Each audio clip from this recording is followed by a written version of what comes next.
Live from KSAT 12. Good Morning San Antonio starts right now. Scary moments for a mother and her kids after they were caught in the crossfire of a shooting last night while leaving a Northeast Side apartment complex. Plus, President Biden will finally sign his infrastructure bill into law today. Why it's a crucial moment for his administration coming up.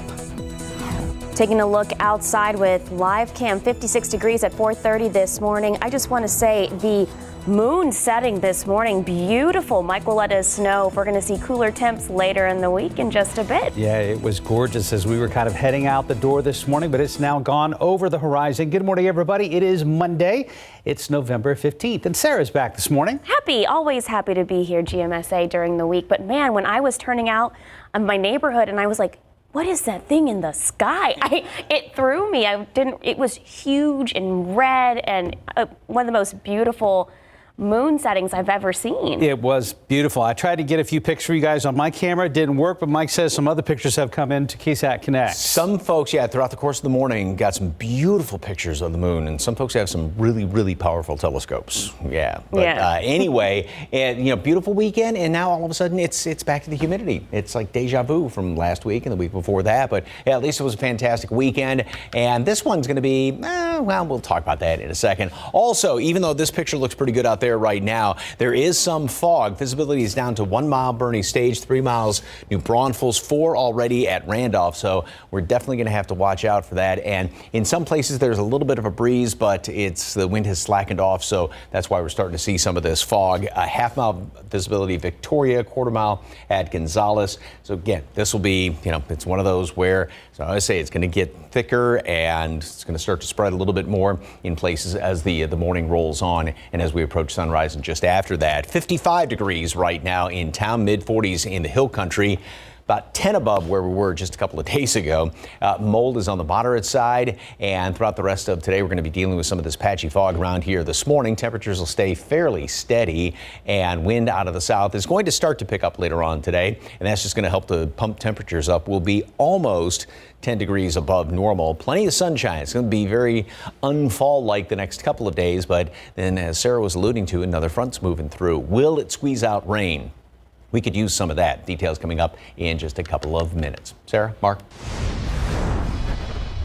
Thank you, Mike. New this morning, a mother and her young children caught in the crossfire of a shooting last night. One of her kids was shot. It happened just after 10 last night at an apartment complex off Benz Engelman, not too far from I-35 and San Antonio Military Medical Center. Police say the woman and kids were visiting family and were leaving. 2 SUVs pulled up behind their vehicle and started shooting at each other. That's when the mom realized her 3-year-old son had been hit in the leg. The little boy was taken to the hospital in stable condition. Last check, no arrests had been made yet. Firefighters responding to a vehicle fire overnight. The vehicle was parked in a garage of a home in Spring Valley. That's in a neighborhood off of Judson and Nacogdoches roads. The fire was contained to the garage and didn't reach the home. Firefighters were able to knock it out quickly.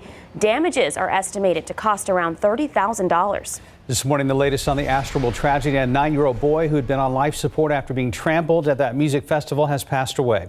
Ezra Blunt was at the concert with his father, Treston Blunt. Treston said he actually stayed toward the back of the crowd for safety reasons. He put Ezra on his shoulders so his son could see, but in a sudden rush by the crowd, Treston was knocked over. When Treston regained consciousness, he could not find his son.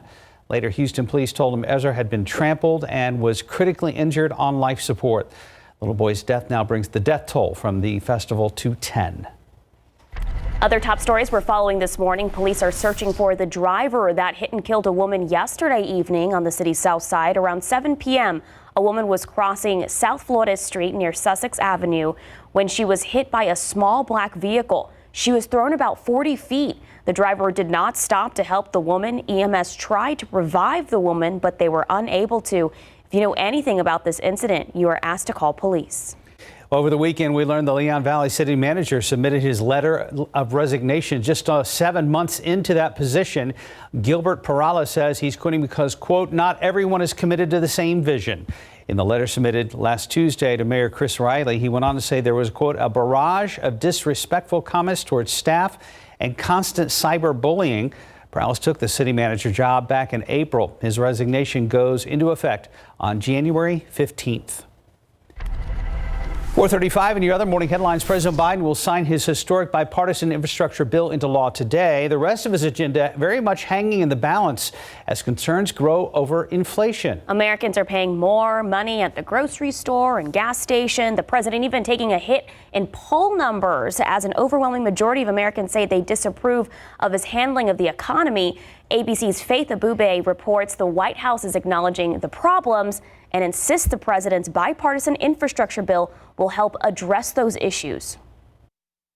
This morning, the White House preparing for a historic moment, hours away from President Biden inking his landmark bipartisan infrastructure bill into law. Governors, mayors, and lawmakers from both sides of the political aisle set to join the celebration.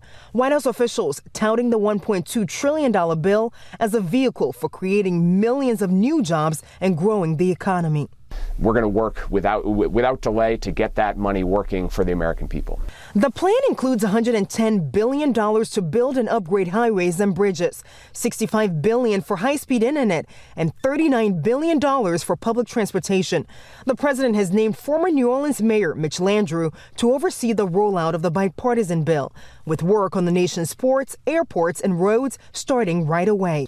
Landrieu saying in a statement he'll work with government officials and business owners to, quote, create good-paying jobs and rebuild America for the middle class. The new legislation comes at a crucial time for the president, a much-needed victory as his poll numbers tumble to a new low, and while Americans feel the pinch of rising oil and grocery prices. I would have never believed that Joe Biden, in just 10 months in the presidency, could bring us to a 30-year high of inflation. A new ABC News Washington Post poll shows 70% of Americans say the economy is in bad shape.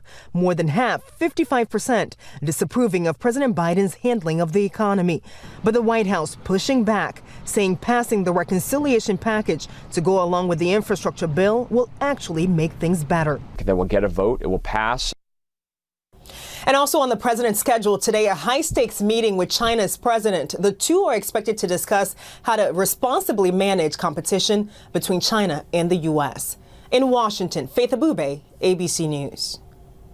Well, closing arguments are expected to begin today in the trial of Kyle Rittenhouse. The 18-year-old faces charges for fatally shooting 2 people and wounding a third during protests in Kenosha, Wisconsin last year in August, following the police shooting of Jacob Black. Prosecutors told the judge they do intend to ask for lesser included charges to be submitted to the jury, but that decision has not been finalized. Rittenhouse has pleaded not guilty to all charges. If he is convicted of the most serious charge against him, he faces a mandatory sentence of life in prison. Officials in Wisconsin are bracing themselves for the verdict, and the governor has the National Guard on standby. Happening today, San Antonio ISD will be holding a job fair this afternoon. The district is looking for substitute teachers for Sam Houston High School and Davis Middle School. If you're interested in attending, it'll be from 4:30 to 7 p.m. today in the cafeteria of Sam Houston High School. You will be required to wear a mask. You're also asked to pre-register for the event. You can do so by visiting saisd.net. Today is Texas Recycles Day, so Goodwill's electronics store is offering a one-day free e-recycling event. A way to get rid of the electronics you're not sure what to do with anymore in a safe and responsible way. Items you can drop off include computers, laptops, cell phones, TVs, and more. The Goodwill Electronics Store is located on Walsham Road near Eagle Crest and Montgomery Drive. You can drop off your items from 10 a.m. to 4 p.m. today. 4:38 and 56 degrees. Dallas Cowboys making up for the loss they suffered last week. And coming up next, highlights from their big, huge win over the Falcons yesterday. Go Cowboys. All right, 56 degrees at 4:39. Mike will let us know when that cool front later in the week is expected to come when we come back. Pro football coverage powered by Davis Law Firm. Cowboys winning big against the Falcons yesterday up in Arlington. Take a look at some of the highlights. We start in the second. Under 2 minutes left first half. Dak connects with CeeDee Lamb for a toe-tapping grab along the boundary. What a catch. Dallas takes a 23 lead. They're not done. After forcing a Falcons 3 and out, Durant Armstrong comes through in the line and blocks the Falcons punt. Goes into the end zone where the Cowboys fault it for the touchdown. Exclamation point to a near perfect half. Cowboys roll 43-3. Larry Ramirez made the trip up to Jerry World and has this. Last week just wasn't us, and everybody in that locker room knows that, and it left a bad taste in our mouth, and I think it's a taste that we needed, as I said, to understand that how tough this game is, but tonight just showed that when we focus in, we take it one play at a time, when our heart and our minds are where our feet are, we're capable of doing some great things. We dominated today, played the way we know how to play. We preach, just stay the course, stay, just handle your business, win your one individual matchup, and that we did today. Our guys needed to bring the hammer today, and we did that, and I think it was evident with the lead that we had there at halftime, and was able to finish it off in the second half. All right, so Larry was at the post-game press conference. That's what I meant to say. Next up, Cowboys travel to Kansas City to take on the Chiefs Sunday at 3:25. Even with LeBron James out with abdominal strain, the Spurs were not able to get a win over the Lakers yesterday. Spurs did try to rally in the fourth. Thaddeus Young gets the floater to fall, making it a 5-point game. Then DeJounte Murray finds Doug McDermott in rhythm for a 3-ball. Spurs down 105-103 with 2.5 minutes remaining, but LA closes it out. Spurs fall to 4-9 on the season, 114-106. Next up for our Spurs Clippers in LA on Tuesday. For the first time in franchise history, San Antonio FC headed to the USL's Western Conference Final. Alma City Club defeated Rio Grande Valley FC 3-1 Saturday night at Toyota Field here in San Antonio in the West semis to advance. Congratulations to San Antonio FC. Congrats. All right, 4:44 and 56 degrees outside. Coming up next, Snoopy. He's heading to space. How he's going to help with NASA's next mission to the moon. That's after the break. Our beloved Snoopy is headed to the moon. NASA says it'll be sending up a stuffed toy of Peanut Snoopy as part of the Artemis 1 moon mission. NASA astronaut Snoopy's, as they will call him, will serve as a zero-gravity indicator. That's a pretty good one. Artemis 1 mission is scheduled for early next year. Snoopy's been helping out with NASA missions for more than 50 years now. You would call him a veteran. Look at you, Snoopy, doing big things. Yep. Let's check out see how things looking rather right now in the weather department. Mike is here now with more as we get ready to head into the week before Thanksgiving. Then Snoopy had the white spacesuit on, because that's the orange one that they were using like in the last shuttle missions and everything like that back in the so he's 60s, up to date now. In the Apollo days, yeah. Kind of a flashback there. So speaking of celestial and all that, look at that moon.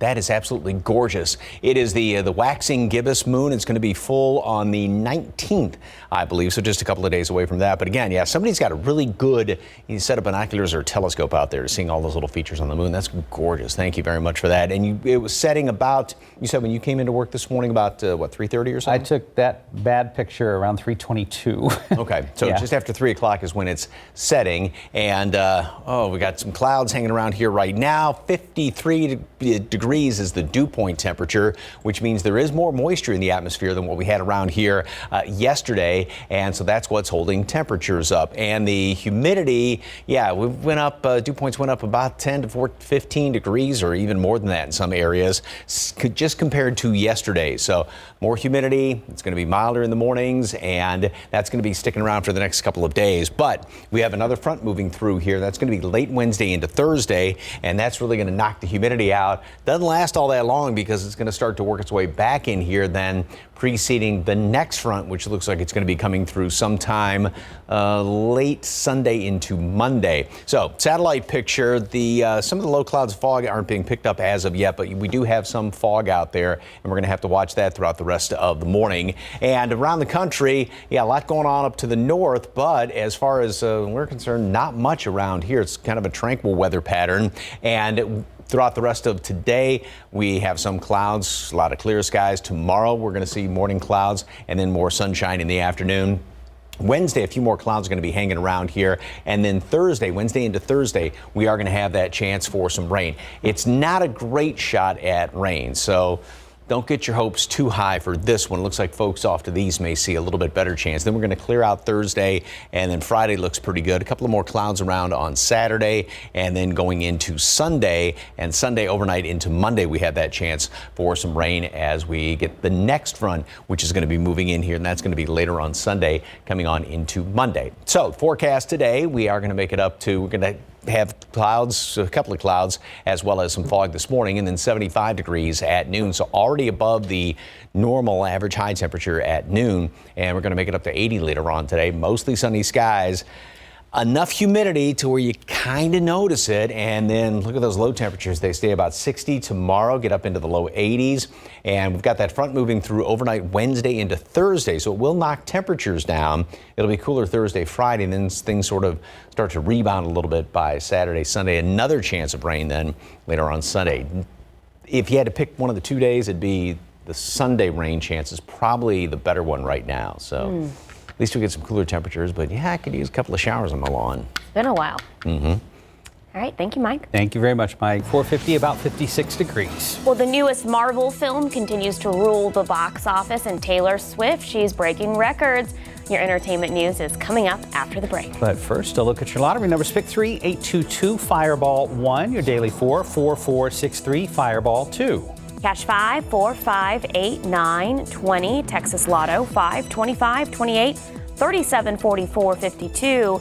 There's that big Powerball over 120 million. 8, 15, 26, 35, 45. Powerball 9. Power Play 3.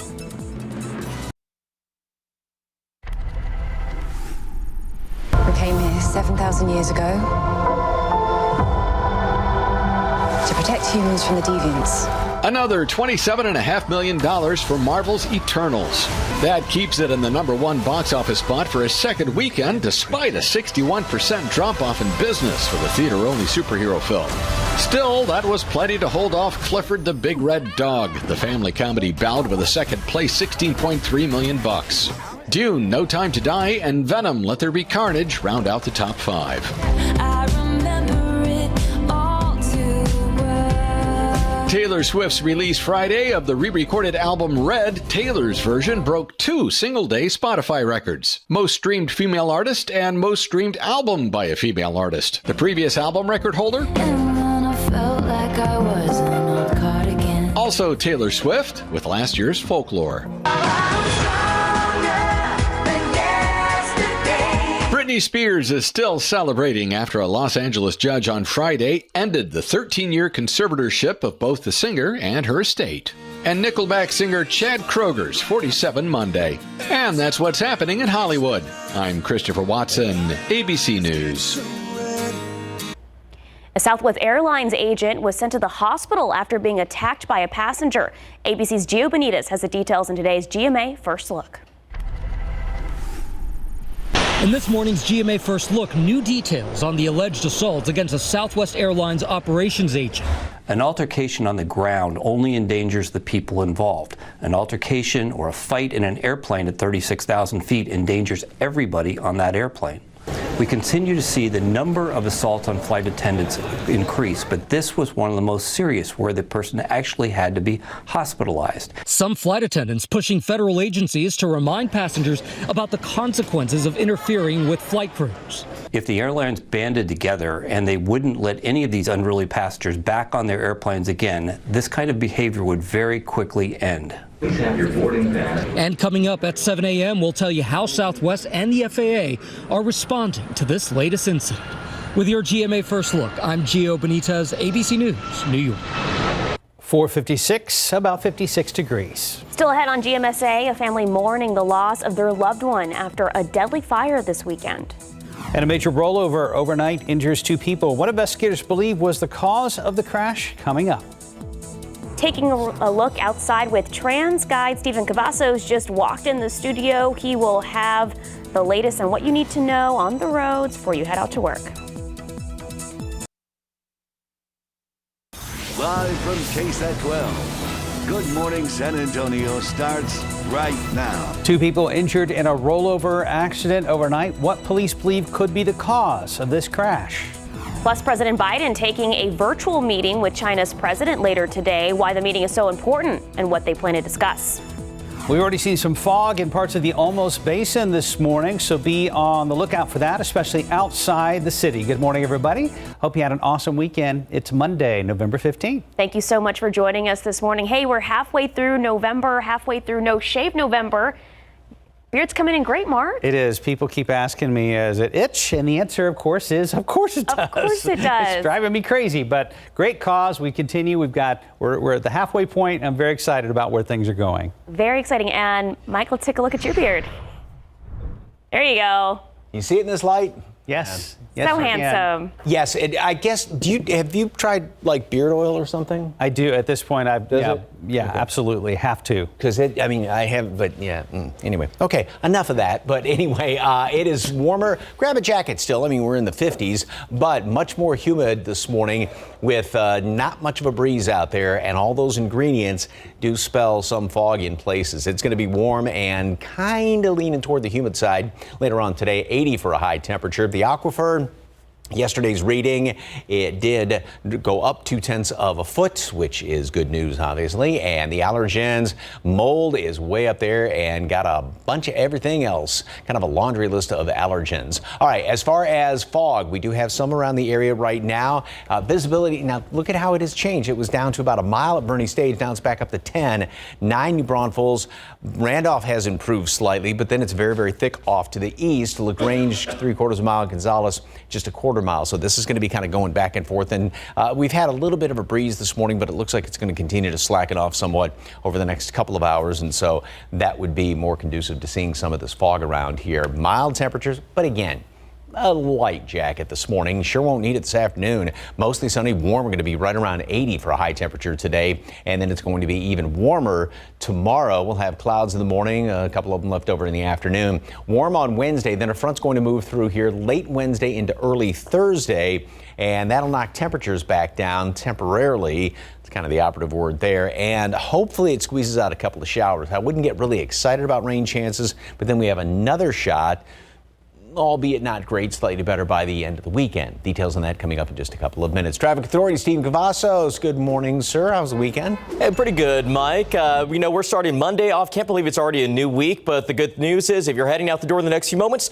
roads are going to be to yourself right now. So not a bad way to start off the work week. We got a few folks out there, though, this morning. Let's take a look around town, see how things are shaping up. You can see traffic is still pretty light from a lot of these shots that we're looking at from TransGuide, I-35 and Cesar Chavez. Pretty quiet this morning, and we're not complaining about it. Let's go ahead and take you to the map because that's reflective of what we've been seeing there on the TransGuide cameras. Pretty much a lot of green on the screen. Again, not a bad way to start the morning. Let's take a look at those inbound times. Again, green across the board, 25 minutes from I-10 and Bernie to the downtown San Antonio area. If you're coming in from 281 and Bulverde, we're looking at just 25 minutes at this hour and 26 coming in from 35 and New Braunfels. So really quick update on the traffic situation that's happening out here on the roadways. Not a lot, really. So Loop 410 at Bandera. Again, there was actually a crash out there a little bit earlier this morning that has since cleared out, but it looks like traffic is moving pretty smoothly through a lot of these areas. We're going to talk construction coming up in the next few minutes. Mark, Sarah?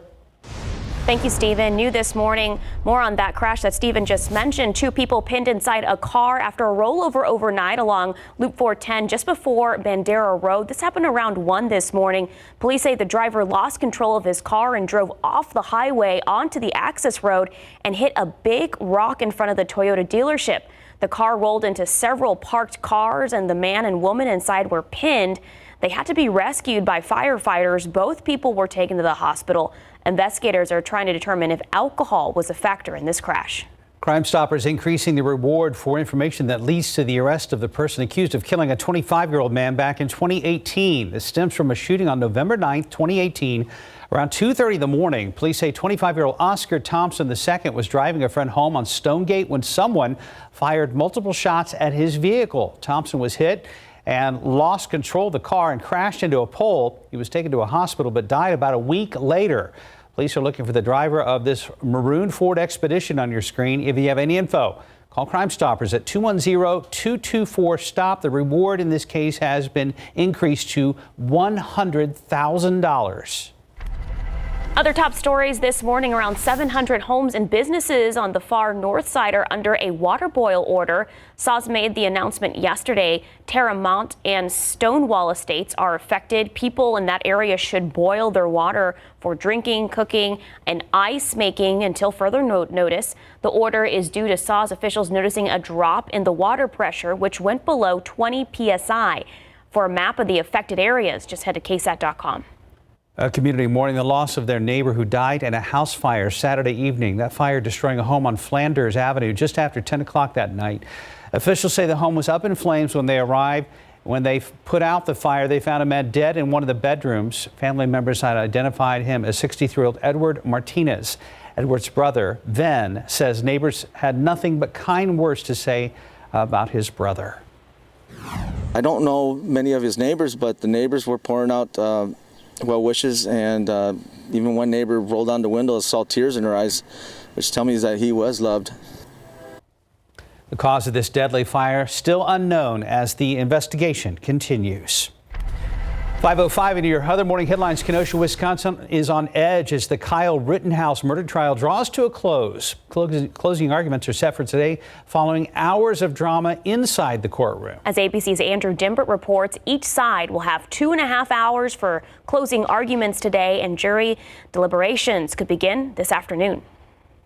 This morning, preparations underway in Wisconsin for potential unrest in the streets as closing arguments get underway in the trial of Kyle Rittenhouse. The governor deploying about 500 National Guard troops to Kenosha. Rittenhouse is on trial for shooting 3 people, killing 2, during protests in the city last year after the police shooting of Jacob Blake. During emotional testimony, Rittenhouse claimed self-defense, saying he was in Kenosha to protect businesses. In a new interview, Rittenhouse's mother defended her son carrying an AR-15 style rifle.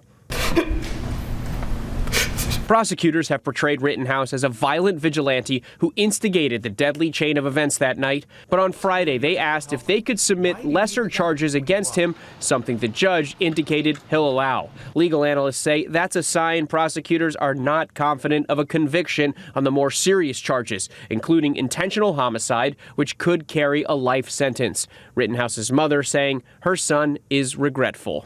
Andrew Dimbert, ABC News, New York.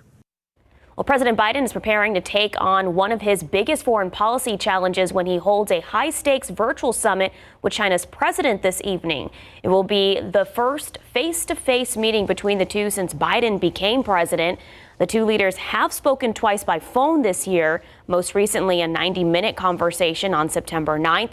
It comes amid strained relations between the two countries, especially over Taiwan. Ahead of the meeting, the top diplomats from both sides exchanged stern warnings over the issue. Looking ahead to tomorrow, Metro Health will be hosting another round of pop-up clinics this week. If you're looking to get the COVID-19 vaccine or your flu shot, you can do so tomorrow at the South San ISD Care Zone on West Gerald. You can stop by from noon to 6 p.m. The Pfizer, Moderna, and Johnson & Johnson vaccines will be available, as well as those flu shots. The pop-up clinics this week will also offer the Pfizer vaccine for children ages 5 to 11. Time check, 5:08, about 56 degrees. And we just mentioned availability for children to get their COVID-19 vaccines. Coming up after the break, a look at just how many children so far have gotten their shot. 50s here in town, cooler out in the hill country, but not quite as chilly as we had seen the last few mornings around here. And the clouds have moved in. You're watching GMSA. Mike's full forecast is coming up.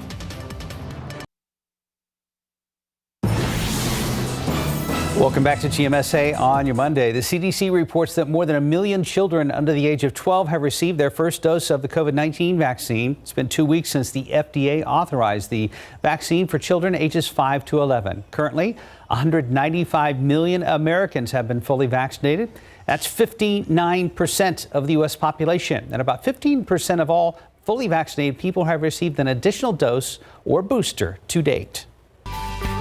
We'll help a child in need by donating a new pair of shoes to any SAPD substation. It's part of our Share the Shoes drive. We've teamed up with the San Antonio Police Department again to try and gather as many shoes as possible for children in need. We're looking for shoes of all sizes for toddlers to teenagers. All the shoes donated will benefit the local nonprofit Good Samaritan Community Services next month, just in time for the holidays. You can make a donation through November 30th. Still lots of time. 512, 56 degrees. Well, coming up next, the FBI dealing with hackers and Apple working on a way to expand their wallet app. Details after the break. People today, they could spend half their lives over 50, which is great. But it's gonna take some planning. What can you do for me? So it helps to have a wise friend and fierce defender in your corner. A friend like AARP. To help your money live as long as you do. The money you earn, the money you splurge. I'm going in. And the money you save. I just bought that. Huh, I just sold that. That's why the younger you are, the more you need AARP. Join today. Probably covered in germs. Protection. Lysol To Go kills 99.9% of viruses and bacteria, including the COVID-19 virus. Take trusted Lysol protection, now on the go. Lysol, what it takes to protect. We made a promise to our boy Blue that we would make the healthiest foods possible with the finest natural ingredients and real meat first. And that's our promise to you and your dog or cat. Because when you love them like family, you want to feed them like family. Exactly 5:16 this morning. Tens of thousands of people received fake emails over the weekend claiming to be from the FBI. ABC's Andrew Dember has details in today's Tech Bites. In today's Tech Bites, hackers hit the FBI. Someone broke into the Bureau's email servers and sent out fake cybersecurity warnings. Spam messages were then sent to more than 100,000 addresses with fake warnings from the FBI about a cyber attack. The Bureau says no network data was compromised. Apple users could soon store their state-issued ID cards in their iPhone's Wallet app, but its contracts reportedly show the company requiring the states to maintain the systems needed for the program at taxpayer expense. Finally, a high-tech makeover for your wardrobe. A year after introducing a denim jacket that can give you a hug, H&M's tech chief tells Bloomberg it's trying to make smart clothing mainstream. For example, clothes that can monitor your heart rate. He insists the technology is not far off, but I'm not so sure. Those are your Tech Bites. Have a great day. 5:17. We're going to check in with Monday morning traffic with our traffic authority, Stephen Cavazos. How are the roads looking? Good morning, Mark and Sarah. Well, Monday morning traffic, things are moving there off 35 at Cesar Chavez. You can see it's still pretty light this morning, given that it's just 17 minutes after 5. You're basically going to have the roads to yourself, and that's not a bad thing as we're getting the new work week started. Not seeing a lot of issues out there, as you can see from these shots at TransGuide. It has been a pretty quiet morning as we've started looking at the roadways, but let's go ahead and take you to the map because we do have some construction spots to be on the lookout for if you're going to be heading up here, for instance, off 1604. We continue to talk about this bridge widening construction that's basically going to be lasting throughout the entire month of November. It's led to the full alternating closure of the turnarounds at Kyle Seal Parkway in both directions. Now, keep in mind that has been current, but should be wrapping up on November 30th. It's from 9 in the morning to 3 in the afternoon. But something else to keep in mind, when the morning starts getting going, traffic really starts building in those lanes of 1604. So make sure you give those construction crews plenty of room and give yourself plenty of patience. Now, some roadway construction also happening up here towards I-10 in Kendall County. This started last week and should be wrapping up on Monday, December 8th. But something to keep in mind, full closure of the eastbound exit at 540 ramp to State Highway 46 or Bandera Road. The traffic will be diverted to US 87 exit ramp and use a scenic loop road for turnarounds. Take a wider look at the map. It is pretty much green on the screen. So again, great way to start the morning. Not a lot of issues out there at this hour. Traffic is still pretty light. Things are moving off 35 at Cesar Chavez. Just pretty quiet so far, guys. Maybe time to grab that cup of coffee. Sounds like a plan. Steven. Have you guys seen fall leaves anywhere yet? That little mild change? I haven't really seen any. No, I saw one. I saw one in a parking lot at a tree. Just looked gorgeous. It was at home. Sure.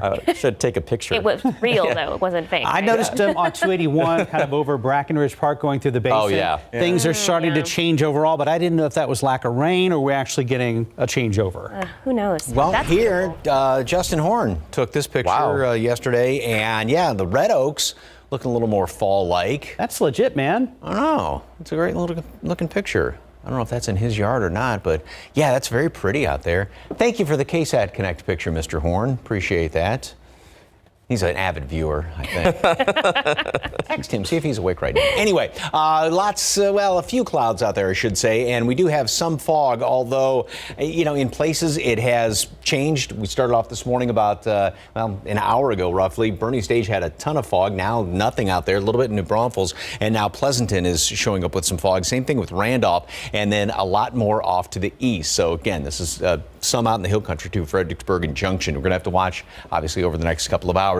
Yesterday, we did hit 79 degrees. The normal average high, is in the low 70s, so well above that. 88 in Cotulla. That's obviously here in town. And later on today, we are going to be right around the upper 70s, low 80s around here, almost 10 degrees above normal. And that's how we're starting off this morning. Over the weekend, of course, we were at 46 on Friday, 44 Saturday. Yesterday, we stayed in the mid 40s for low temperatures. And this morning, it's a whole different story. So as far as any clouds around there, well, nothing really. We've got some this morning. We'll have more sunshine later on today. Same thing tomorrow. There may be a leftover couple of clouds in the afternoon. We'll have more clouds in the morning, probably some fog tomorrow morning starting off. And a few extras on Wednesday then.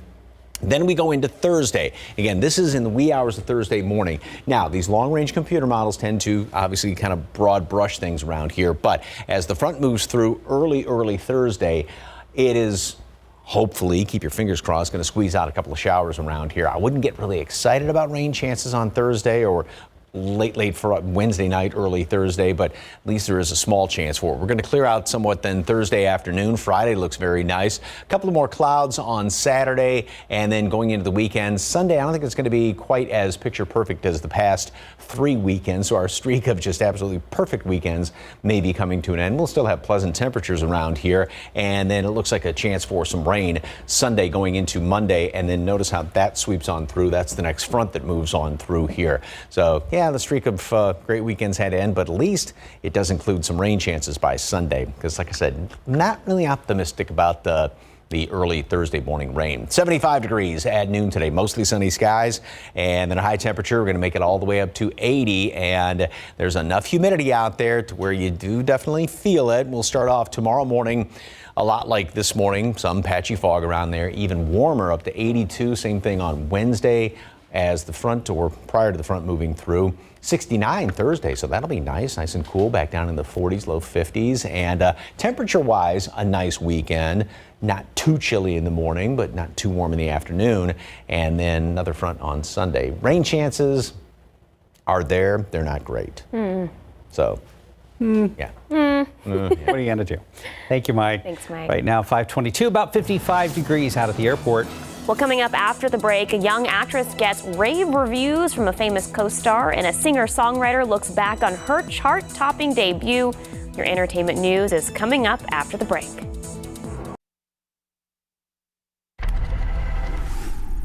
Look at you. Oh, he's so cute and so tiny. And so red. I love that he's red. Darby Camp forges a big screen bond with a puppy who's not tiny for long in Clifford the Big Red Dog. The 14-year-old actress impressed her grown-up co-stars, including comedy legend John Cleese. You can talk to her about what's happening in the scene, and it's like talking to someone who's 30 years of age and been doing it half their life. Our first taste of Dina Carter was her album Did I Shave My Legs for This, featuring Strawberry Wine and other hits. The country singer is out with a 25th anniversary reissue of the much-loved album. It's just had this timeless thing about it, and I'm just so grateful. It doesn't happen for a lot of artists to have an album, especially my debut record, that had hits on it and it's still around, and people, it's like a staple for a lot of people, and it's become a generational thing from parents to kids and grandkids. It's been really special. It's funny how those memories, they last like strawberry wine. In Hollywood, I'm David Daniel. 5:26, 55 degrees. Well, there's still much more ahead on GMSA, including highlights from yesterday's Spurs game against the Lakers. Now, the latest on Steve Bannon, expected to surrender himself to authorities later today. And coming up next, Katrina Weber joins us live with details about those scary moments for a mother and her children caught in the wrong place at the wrong time.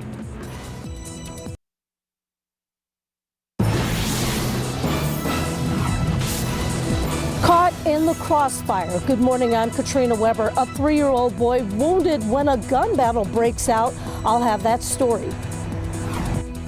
55 degrees at almost 5:30 this morning. Mike will let us know when that cold front will blow in later in the week. You know, another one's got to be on the way, right? We hope. Right now, it is about 5:30. Good morning, everybody. It's Monday, November 15th. Okay, so this weekend I put up my Christmas lights. Yes, I heard. With the advice of Mike Osterhage, Mr. Christmas himself. Yes. And Mike, I heard you did the same, but you're not allowed to actually turn the lights wait. on. Yes. So, yeah. Just had them on to test them out and everything. You are going to wait. Why are you waiting? Because I was told to. By whom? Who do you think? My wife.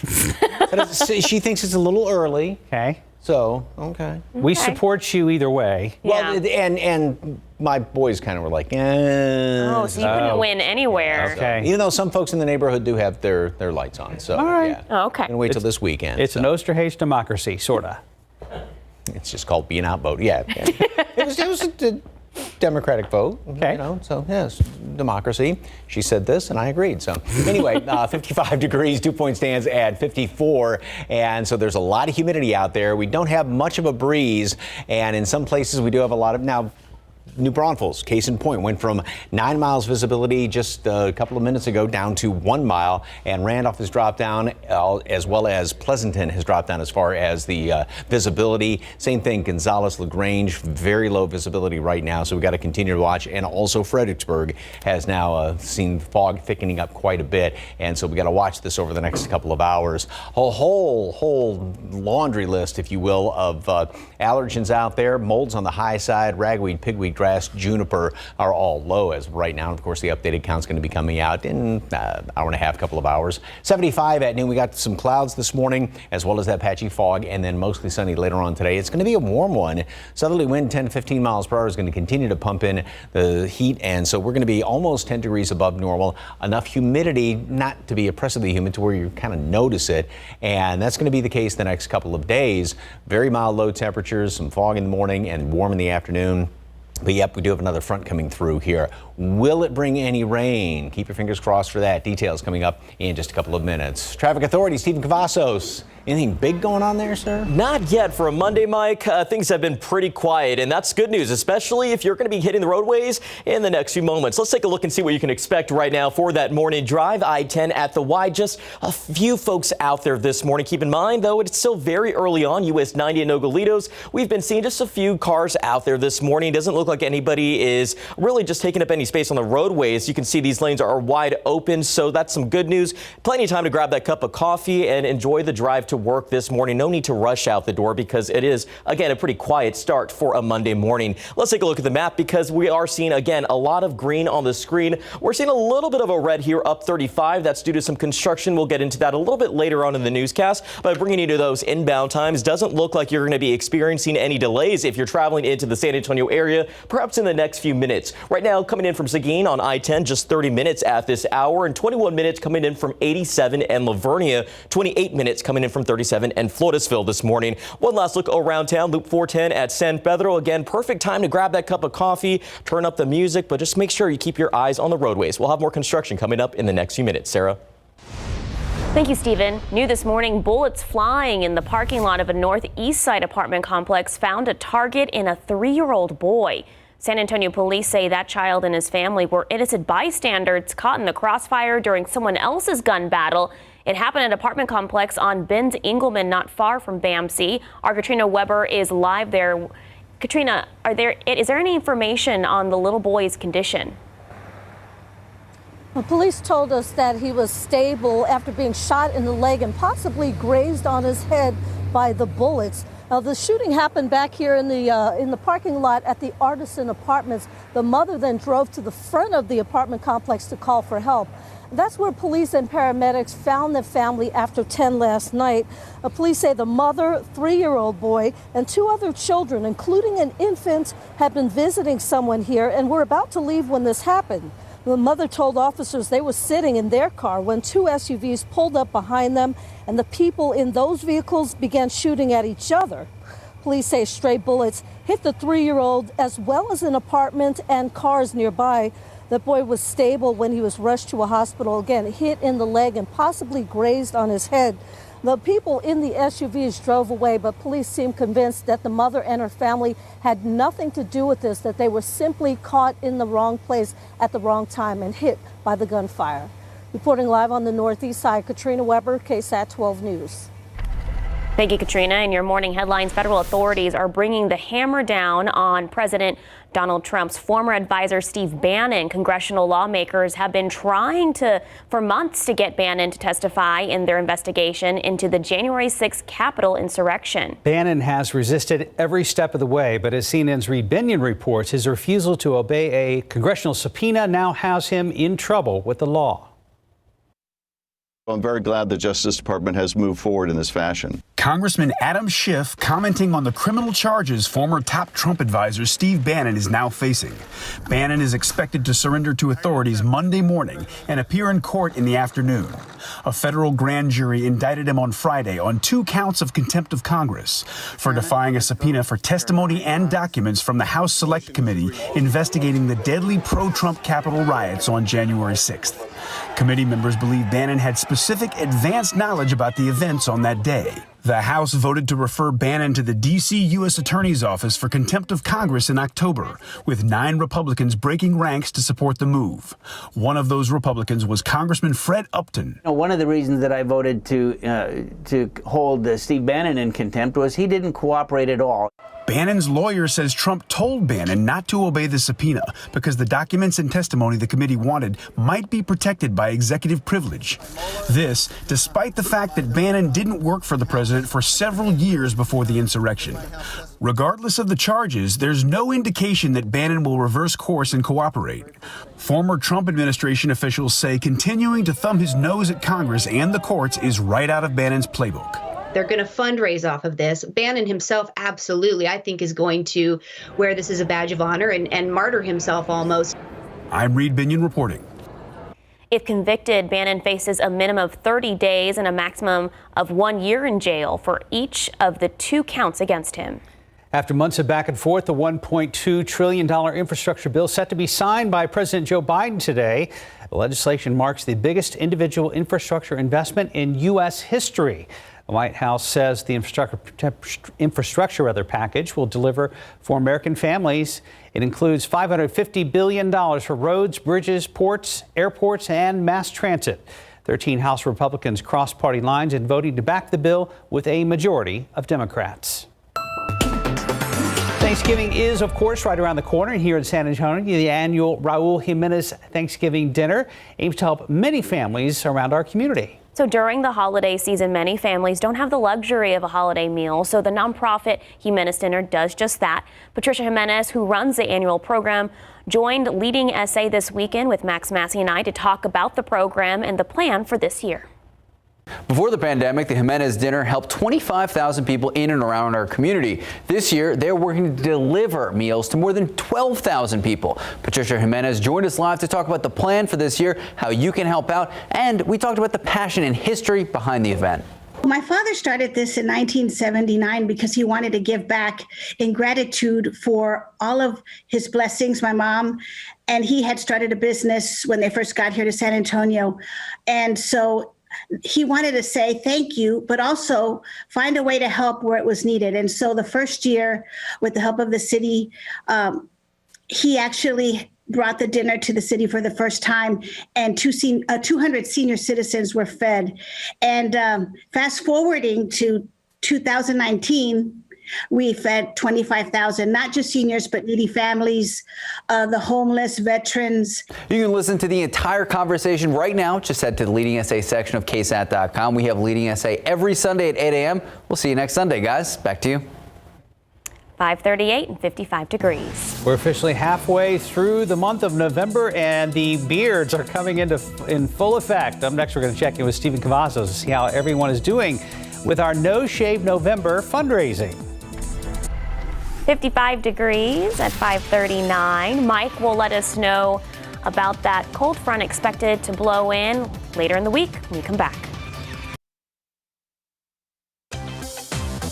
Welcome back. Just about 5:42. We're now halfway through No Shave November, and the beards are coming in strong. Stephen Cavazos joins us now with an update on how things are going. Good morning, Stephen. Good morning. Steve, it's happening a little bit, Listen, the beards are coming in strong for Mike and Mark. For me, it's just, this is what we're probably going to be looking at for the rest of the month of November. It looks good. Thank you. But you know what? It's not about how much we can grow, but what we can give, right? Exactly. That is what No Shave November is all about. And things have been going really well. In fact, Team KSAT has raised close to $5,000. Keep in mind, we are halfway through the month of November, and we really are asking for the community support for this initiative. If you are just tuning in with us right now, all the money that is raised towards, that we are raising this month, will go towards cancer research, treatment, and of course, everyone's reason for participating this year is different. Hear what our Dylan Collier had to say. Hi everyone, it's Dylan Collier, and don't worry, I'm not driving. We're on the road for another story. We're about halfway through No Shave November, and I just wanted to take a quick minute to talk about why it's important to take part in this initiative. Cancer is a terrible disease, and it's impacted a number of people that I love in a very personal way, and I think it's important to do whatever I can in my power to raise awareness about these issues and hopefully play some sort of small part in eventually finding a cure. And of course, we will continue to hear more from Team KSAT throughout the rest of the month of November. And for more information, you can head to ksat.com/noshave. There you will also find a link to donate to Team KSAT, and we'll continue to share those updates right here on GMSA. And the great thing is, guys, we have raised close to $5,000. We're about $300 shy from that. So, cancer is universal, but so is compassion. So we really are hoping that people can open their hearts and their pocketbooks and give back to this cause. Well, based on past experience, and I know the holiday is next week, but we are on track to meet our goal. We just keep everybody involved here. They've got to keep the message alive. And I know it's about how much we do raise totally, but I also want to know who's in the lead. Do we know? I think we're going to tease that coming up a little bit later in this week. There we go. So I'm not going to spill the beans. All right, but everything's going great so far. Continue to donate, and if you have donate, thank you so much. Some of you have donated several times, and we appreciate your loyalty here when it comes to a cause that we care about very, very much. Absolutely. All right, it's 5:44 and 56 degrees. Sports is next. Pro football coverage powered by Davis Law Firm.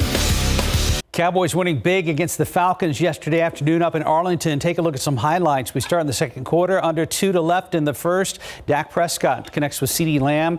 What a catch. Dallas takes a 28-3 lead, and they're not done yet. After forcing a Falcons 3-and-out, Durant Armstrong comes through the line and blocks the Falcons' punt, goes in the end zone. Cowboys fall on it for the score. Exclamation point, near perfect first half. Cowboys roll 43-3. Quite a win over the Atlanta Falcons. Up next, the Cowboys will travel to Kansas City to take on Patrick Mahomes and the Chiefs Sunday at 3:25. Go Cowboys. All right, we're going to check in with Stephen Cavazos. How are things looking on the road, Stephen? Pretty much the same, Mark, Sarah. We've been seeing a lot of light traffic this morning. Loop 410 at San Pedro does look like it's getting a little bit busier now that we're closer to 6 a.m. And, of course, morning rush will probably be here in about 45 minutes or so. But right now, things are still pretty quiet. Gives us some time to talk about some construction. Want to take you up here to 35, where we talked about a stretch here in New Braunfels. That's due to some construction going on out there in those southbound lanes right at FM 306. This started last night, but really should be wrapping up November 19th. So keep in mind that is from 9 in the evening to 5 in the morning. And right now, traffic moving at 21 miles per hour. But as we take a look up here in those northbound lanes, also seeing a little bit of a slowdown. So if you are driving up toward Austin, maybe a little bit later this morning,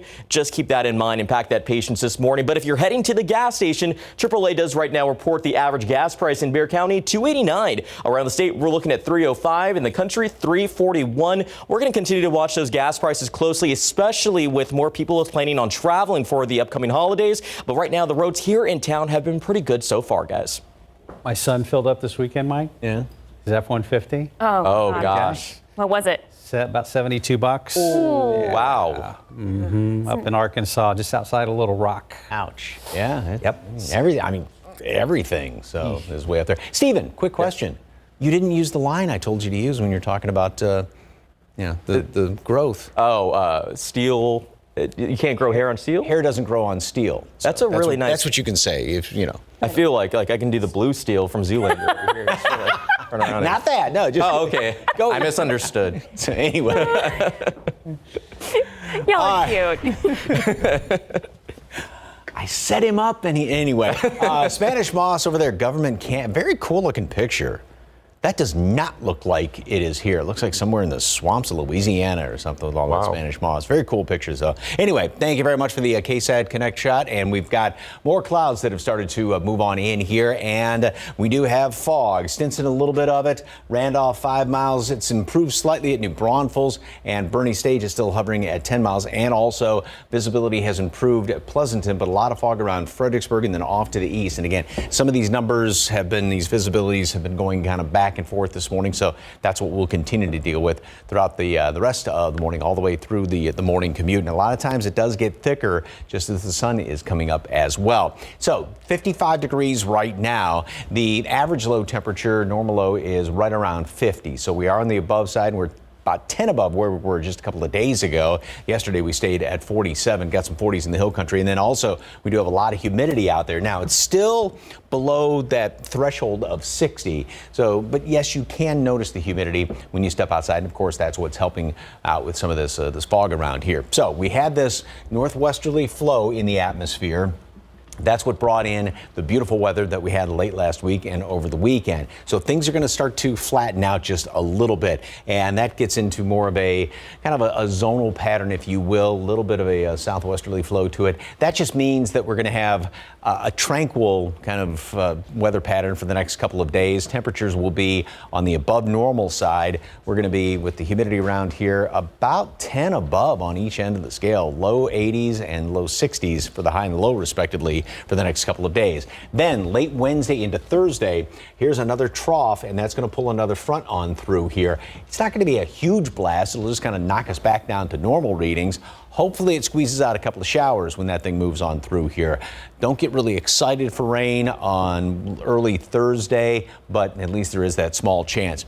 Nice going into the first portion of the weekend, and then it looks like we're going to see another fairly decent, maybe a bit more potent front trying to move through here, and that would be Sunday into Monday, which would give us some cooler temperatures once again, and also a slightly better chance for a couple of showers then by late in the weekend. So today we have some clouds, some fog this morning, 75 at noon, so already at or above the normal high temperature, and then 80 for a high later on this afternoon, which is, like I said, almost 10 above normal. Some humidity out there, not oppressively humid, but you'll notice it. And then tomorrow we're going to be starting off with more patchy fog around the area. Very mild, 60 the next couple of mornings, low 80s. Front comes through overnight Wednesday into Thursday, so we'll only be at 69 on Thursday, down to 47 Friday morning, and 70s for highs, lows and low 50s. Not bad as far as temperatures over the weekend. And then the next front comes through, looks like late Sunday into Monday, and hopefully squeezes out a couple of showers. And a week from today, we'll be reminding you to get the turkey thawed out in time for Thanksgiving dinner. Gosh. That's right. So close. Thank you, Mike. I can't believe it. That's, yeah. So. Yeah. Well, you know how it goes. We're on flash forward the rest of the year, right? Yes. Okay. How many days till Christmas coming up next? Right now, 5:52, about 56 degrees. All right, Clifford, the big red dog, making his box office debut. How the movie did in its first weekend, that's coming up next.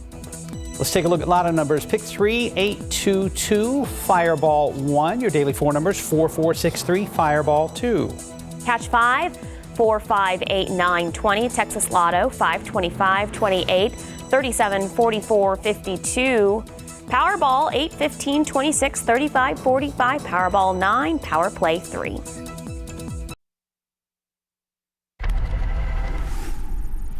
Good morning. Coming up here on GMA, President Biden set to sign that massive infrastructure bill. Billions in spending on roads and bridges, high-speed internet, public transportation, and more. So when will that money start rolling out? A new poll also showing the president is facing a new low in approval rating. We will have the latest right here on GMA. In my opinion, you had your chance. Venom, Let There Be Carnage topped the $200 million mark in domestic box office, falling to 5th place with $4 million. $4.6 million put No Time to Die in 4th place. It's made $150 million domestic. Dune dropped a spot to number 3. The sci-fi epic made $5.5 million. My goodness. Clifford the Big Red Dog opened in 2nd place with a decent-sized weekend worth $16.4 million. Since debuting Wednesday, the family film's total is $22 million. Eternals faltered in its 2nd weekend out, but kept its title. $27.5 million gave the Marvel movie a 10-day domestic total of $119 million. In Hollywood, I'm David Daniel. 5:57, about 56 degrees ahead in our next hour. Important news as you get ready to log on to Facebook or any other social media this morning. We're taking a closer look at some of the things you should never, ever post on social media. Plus, caught in the crossfire after the break, how a San Antonio mother and her children ended up in the middle of a shootout overnight. We have the latest from investigators.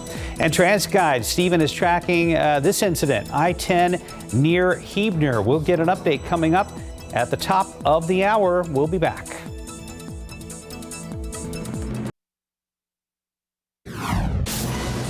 A gun battle between two adults takes a toll on a 3-year-old boy. Good morning, I'm Katrina Weber. Police say that boy was an innocent bystander hit by gunfire. I'll tell you more about it.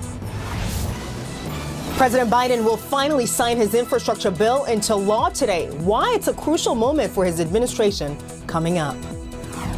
Outside with live cam, we had a starry night, beautiful moon. That's all set. Now the clouds have moved in. It's kind of muggy out there, and be on the lookout for potential fog.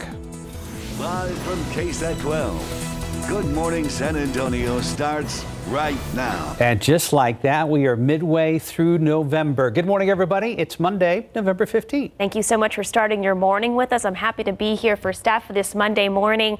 This weekend, beautiful weather. It was that perfect fall temperatures outside, and so I put up the Christmas lights, the Christmas tree, and Mike Osterhage. I turned mine on. And my neighbors were like, "Oh, we love your lights." So I'm sorry that you weren't able to turn yours on. I got new strings of lights though, so look at you. They do all work. So yes. Why is it you put them away last year and then you pull them out and they don't work? Well, it's those little gremlins. You know, the attic gremlins. Yeah. Mine all worked, but I have all the LED ones. Ooh. I know you're not a fan of the LEDs. And why are you not a fan of the newer, fuel energy efficient LED lights? That's as someone, just to quote someone that I interviewed the other day, the buttery glow of the incandescent. So. All right, so you're very much old school in that department. Yes, indeed. Mike, old school, what?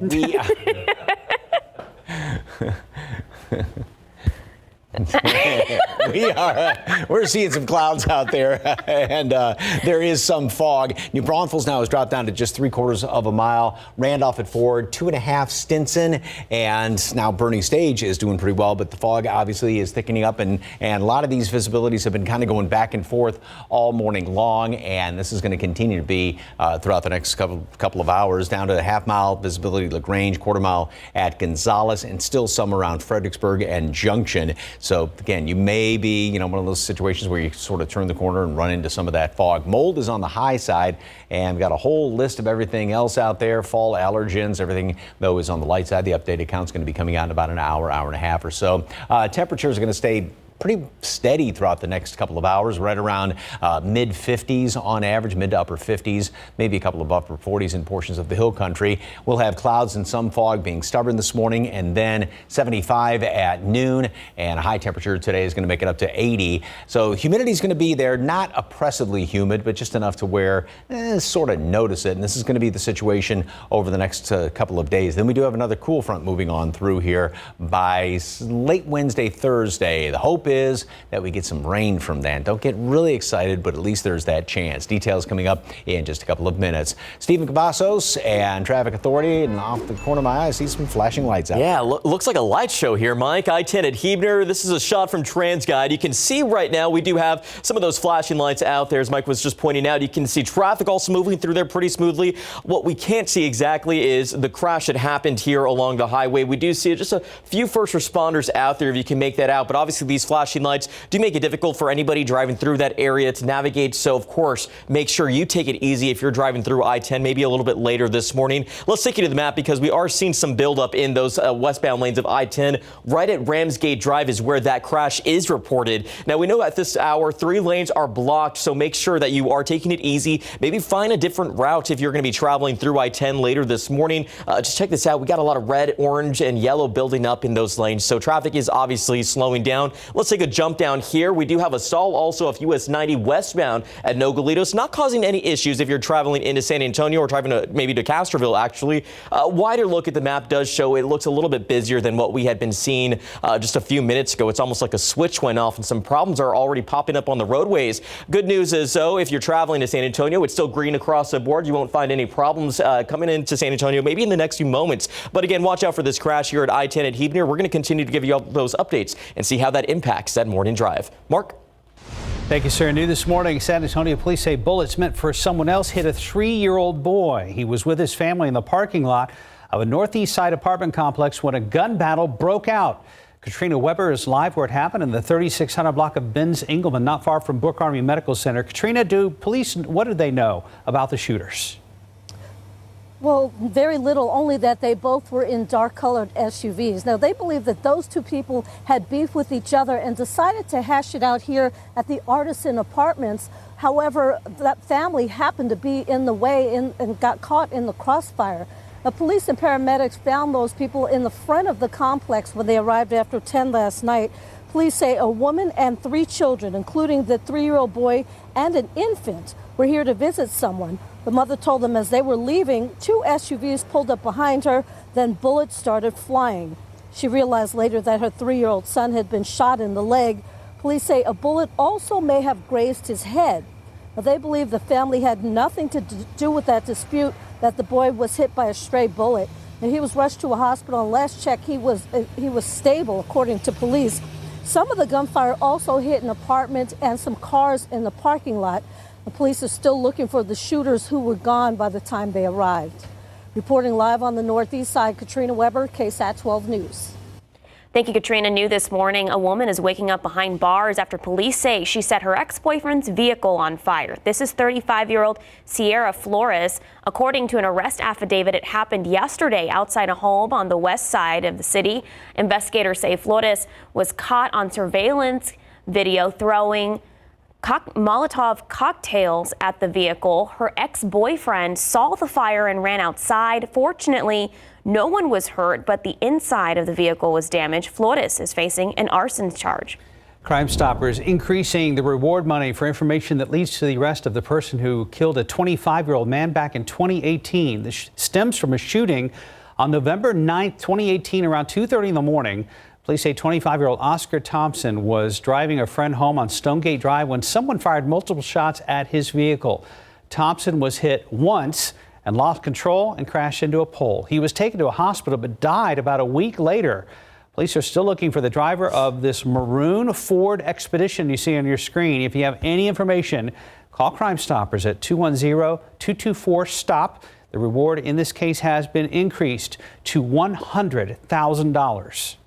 Well, right now, 2 people are recovering after being pinned inside a car after a rollover overnight along Loop 410 just before Bandera Road. This happened around 1 this morning. Police say the driver lost control of his car and drove off the highway onto the access road and hit a big rock in front of the Toyota dealership. The car rolled into several parked cars, and the man and woman inside were pinned. They had to be rescued by firefighters. Both were taken to the hospital. Investigators are trying to determine if alcohol was a factor in this crash.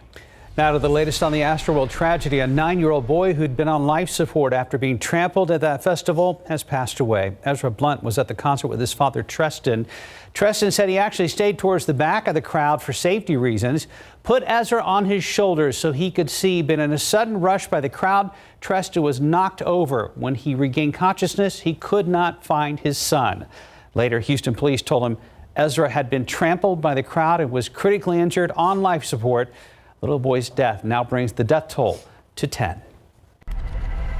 6:08 right now, topping your other morning headlines. President Biden will sign his historic bipartisan infrastructure bill into law today, but the rest of his agenda is still hanging in the balance as concerns grow over inflation. Americans are paying more money at the grocery store and the gas station. The president even taking a hit in poll numbers as an overwhelming majority of Americans say they disapprove of his handling of the economy. ABC's Faith Abube reports the White House is acknowledging the problems and insists the president's infrastructure bill will help address some of those issues. This morning, the White House preparing for a historic moment, hours away from President Biden inking his landmark bipartisan infrastructure bill into law. Governors, mayors, and lawmakers from both sides of the political aisle set to join the celebration. White House officials touting the $1.2 trillion bill as a vehicle for creating millions of new jobs and growing the economy. We're going to work without delay to get that money working for the American people. The plan includes $110 billion to build and upgrade highways and bridges, $65 billion for high-speed internet, and $39 billion for public transportation. The president has named former New Orleans Mayor Mitch Landrieu to oversee the rollout of the bipartisan bill, with work on the nation's ports, airports, and roads starting right away. Landrieu saying in a statement he'll work with government officials and business owners to, quote, create good-paying jobs and rebuild America for the middle class. The new legislation comes at a crucial time for the president, a much-needed victory as his poll numbers tumble to a new low, and while Americans feel the pinch of rising oil and grocery prices. I would have never believed that Joe Biden, in just 10 months in the presidency, could bring us to a 30-year high of inflation. A new ABC News Washington Post poll shows 70% of Americans say the economy is in bad shape.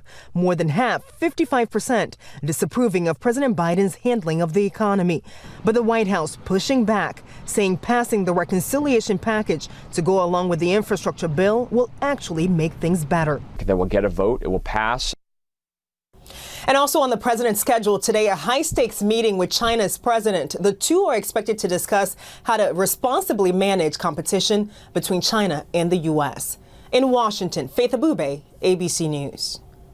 Time right now, 6:10, about 56 degrees. Well, tens of thousands of people received fake emails over the weekend claiming to be from the FBI. Still to come, what we're learning about what happened. And after the break, we're talking about a couple of stories that are trending right now on our website at ksat.com.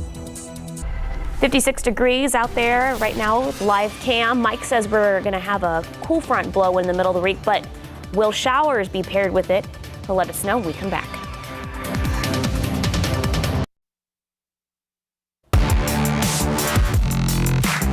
Trending now on KSAT.com, highlights from this week's big game coverage. It's a look back at all the big moments from the top matchups. You can also check out which teams made the cut in KSAT's 12's Top 12.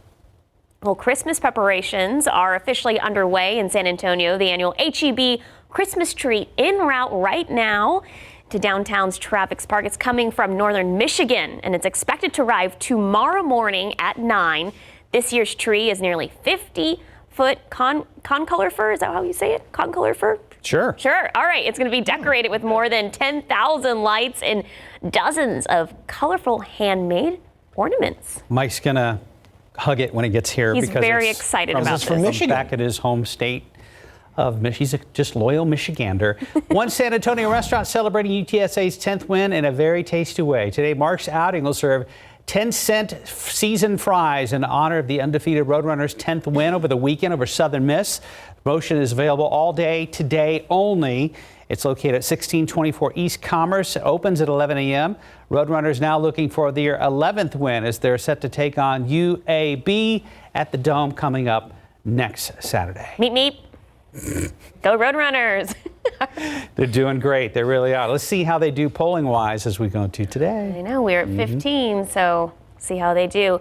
Speaking of meep meep to beep beep, Stephen Cavazos, what's going on the roads? Well, drivers are definitely going to want to be patient out there this morning, Sarah. I-10 at Wurzbach, we do have a buildup right now that is causing some obviously big issues this morning. That's because a crash was detected off of Huebner Road, but this is all the way back at Wurzbach. So we are seeing that buildup there. First responders right now on the scene this morning. We're going to continue to track this throughout the newscast, but let's take you to the map right now because we are seeing a buildup there in those westbound lanes of I-10 westbound right at Ramsgate Drive where that crash is detected. Right now, 3 lanes currently blocked at this hour, but not the only issue we've spotted. It does seem like we are starting to see more popping up here on our radar. US 90 westbound in Nogalitos, that's still detected out there. But as we take a jump over here, we do have another stall off I-10 eastbound at Foster Road and a jump up here to 35. We do see that another stall is also impacting traffic to somewhat of a slowdown there on the northbound lanes of FM 1103 right at 35. So make sure that you're checking the vehicles, but more importantly, make sure you watch out for those first responders who are out there working to clear this scene. Not looking good, especially when morning rush is almost upon us. But again, we're going to keep a close eye on this throughout the morning, guys. All right, I want to clarify something. Oh, real quick, we've got this. Mike, go ahead. Yeah, guess who was out there at the quarry this weekend? Yep, the man himself, Santa Claus. And look, he made it snow. Not a repeat of last February, by the way. Yeah, Stephanie and I were out there, and we got to introduce Santa Claus. It was just so much fun, and it was also to kick off the whole season of giving, donations for family services out there. And they now have a tree where you can get ornaments and pick one up. And then there's a QR code on the back of it. So you can find out all and what gifts they need. But if you would like to adopt a family and help out, of course, you can visit the website at family-service.org. But yeah, and put in a good word for, well, at least me, Santa Claus. Was that you on the red vest? No, in the white sweater and a red scarf. And, and Stephanie. Well, you predicted it would snow this weekend there. So, yeah, right there. Yeah. So, oh, wow. Uh-huh. What a I'm in the wrong spot because I was excited about Santa Claus showing up there. So. Mike, excited about Santa Claus. What? Of course I was. So, and there was a ton of people out there. It was a beautiful evening for it. And, oh, that was just so exciting. I love it. Love seeing Santa Claus every year. So. Makes me feel like a kid again. Yeah. What a good crowd, too. Yeah. Looks like fun. Yep. It was a blast. So, Santa Claus. And by the way, he's going to be taking requests out there or listening to lists and seeing kids starting the Friday after Thanksgiving. Yes, sir. Sounds good. Fun. Thanks, Mike. Thank you for inviting us out there, Alamo Quarry Market. All right, this morning, you probably want a light jacket. It's kind of that dampish cool. Temperatures are in the 50s right now. There is some patchy fog around the area. And then later on this afternoon, boy, you sure won't need a coat. 80 high temperature, almost 10 above normal. Mostly sunny skies, a bit of a breeze out of the south, 10 to 15 miles per hour. And that's just going to continue to pull in some of that warm and somewhat humid, not oppressively humid, but just enough to where you kind of notice it. So what a beautiful picture there. I love that. Blue skies and hay bales. Sounds like the title to a song.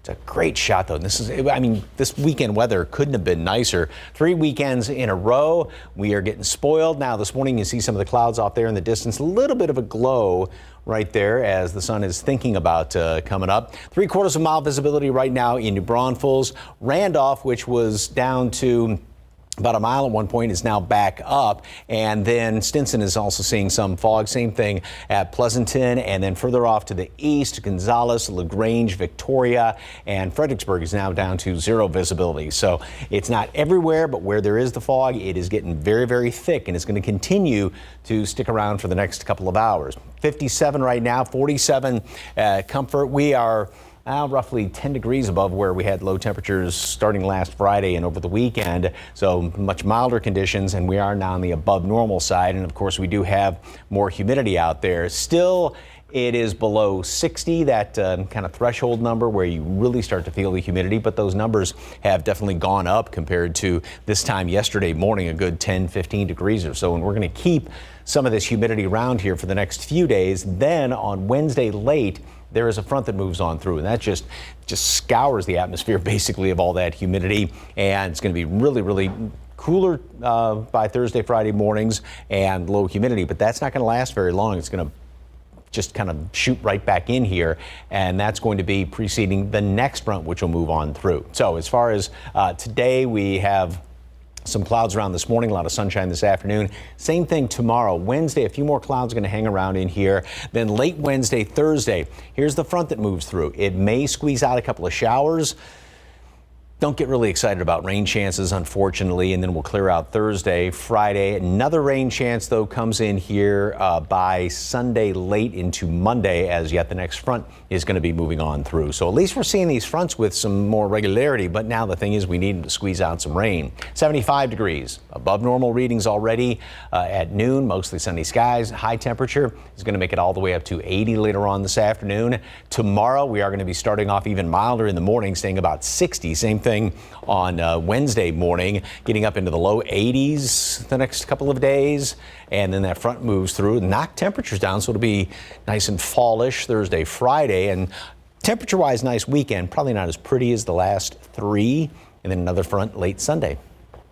Sounds good. Thank you, Mike. Thank you, Mike. Right now, it is 6:22. We'll be right back.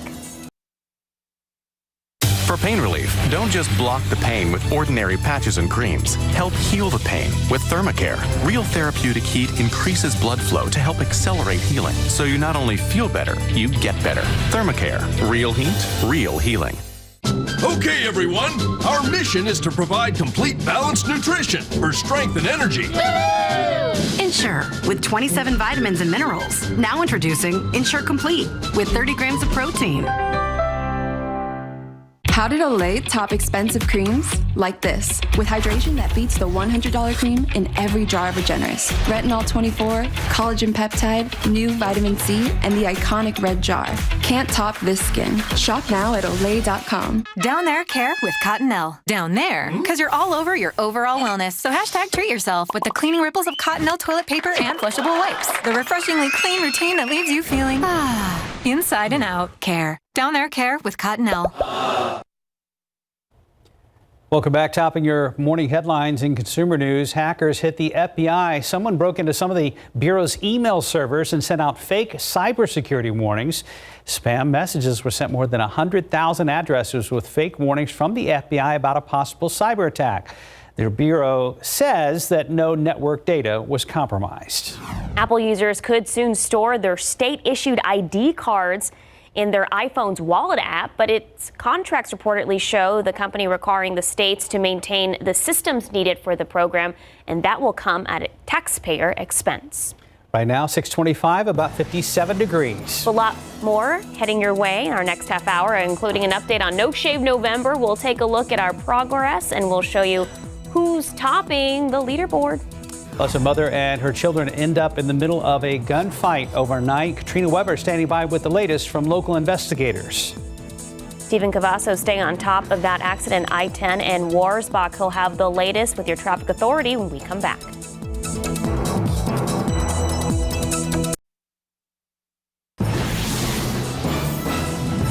A 3-year-old boy is waking up in a hospital this morning after being caught in the crossfire during a gun battle. I'm Katrina Weber. I'll tell you more about it. Not quite as cool this morning. A cloud deck hanging in there as the sun is coming up over San Antonio and South Texas. Good morning, everybody. We hope you had a great weekend. It is Monday, November 15th. Good morning. Thank you so much for starting your morning with us. Beautiful as the sun's starting to come out there, and it's a little chilly this morning, but the humidity is fully back. And that's what makes it feel chillier, because dry air is a really good insulator, and moisture actually conducts the heat away from your body. So that's a lot of times why on a morning like this, even though it is actually thermometer readings warmer than what it was over the weekend, it feels a little, that dampish chill. And I always like to say it kind of wants to sneak down the back of your neck. So we do have some clouds out there. Obviously the sun is trying to squeeze through right there along the horizon. Temperature right now stands at 57 degrees, and this number is way up up there, dew point 54. So with those two running neck and neck, relative humidity is very, very high. And we do have a little bit of a breeze out there. And so with the very high humidity, we do have some fog to deal with. Pleasanton's at 3 miles, Randolph's at 5. So, flirting with it right there, Stinson, Randolph. And then New Braunfels is at 1.25 miles. That's actually improved just in the past couple of minutes. Zero visibility up the road, Fredericksburg, and a lot more off to the east. So this is, again, keep saying, one of those situations where, and it has been just changing just every couple of minutes, it seems like. Good visibility, then the fog thickens up. So going to have to watch it, especially if you're heading up 35 and heading east on 10. Mold is high, ragweed, pigweed, grass, juniper, a whole list of allergens are out there. So patchy fog, milder this morning, but like Sarah was saying, still need a light jacket. And then later on today, mostly sunny skies, very warm, up to 80. So skip the jacket this afternoon. Again, tomorrow morning, just because we'll have more humidity around here. It is going to be warmer in the afternoon, getting up into the low 80s. Same thing on Wednesday. Then late Wednesday into Thursday, we do have another cold front moving on through here. And that's going to knock temperatures back down on the other side of normal, finally below normal readings. And hopefully a couple of showers get squeezed out early Thursday morning. Details coming up in a couple of minutes. Traffic Authority, Stephen Cavazos, I see a big mess. Yeah, I don't like the way things are looking out there this morning, Mike. I-10 at Wurzbach is a view from TransGuide. Let's get a closer look, see how things are shaping up. We are seeing traffic pretty much at a standstill this morning. Right now, 3 lanes are blocked due to a crash in this area. Based off what we're seeing right now from this shot at TransGuide, we have a few lanes blocked. First responders on the scene. Let's go ahead and take you to where that crash is. A scene right here off I-10 at Huebner, where you can see we do have some first responders. Looks like they may be clearing up right now, but something that's not clearing up is the traffic that has been building in that area for quite a while now. I-10 westbound at Ramsgate Drive is where TxDOT has that crash reported. Again, 3 lanes currently blocked. It could be clearing up, but we're going to continue to watch that throughout the morning. Still seeing these issues out there on the roadways. US 90 westbound at Nogalitos, a stall detected there, and a crash here off I-37 southbound at Loop 410. Monday morning traffic started off pretty nice, but it looks like it's getting a little bit busy, so be sure to be cautious out there. And up towards New Braunfels, we do have, or a little bit fast, actually looks like that we have a situation that just cleared up there, where we saw some buildup a little bit earlier this morning due to some construction. But if you're traveling into San Antonio in the next few moments, the good news is you're not going to have any big issues right now. But one last look here at I-10 at Huebner. Looks like a different shot. Traffic moving smoothly through that area. But of course, we'll continue to give you those updates as the morning does go on. Guys. Thank you, sir. A beef between 2 adults has had painful consequences for a 3-year-old boy. San Antonio police say he was hit by a stray bullet fired during a gun battle. It happened at an apartment complex on Ben Zingelman, not far from Brooke Army Medical Center. Katrina Weber is there with a live report. You mentioned earlier that there were other children in the same car with the boy who was shot. Were they hurt at all? It doesn't appear so. That would be the 3-year-old boy plus a 5-year-old and an infant, all in a car with their mother when the gunfire broke out around them. Now, police found that family out in the front of the Artisan Apartments after 10 last night. They say the mother drove up here for help after the shooting in the parking lot. She told police that they had been visiting someone at this apartment complex and were about to leave when this happened. She says 2 dark-colored SUVs pulled up behind her. Then people in those vehicles began shooting at each other. Police believe a stray bullet hit the 3-year-old in his leg and possibly grazed his head. Bullets also hit an apartment and some cars nearby. The police say it doesn't look like the family was involved in that dispute or had anything to do with the shooting other than being caught in the crossfire. And they are still looking for those shooters this morning. Reporting live on the northeast side, Katrina Weber, KSAT 12 News. Thank you, Katrina. Also new this morning, firefighters responding to a vehicle fire overnight. The vehicle was parked in a garage of a home on Spring Valley. That's in a neighborhood off Judson and Nacogdoches roads. The fire was contained just to the garage and didn't reach the home. Firefighters were able to knock it out quickly. Damages are estimated to cost around $30,000.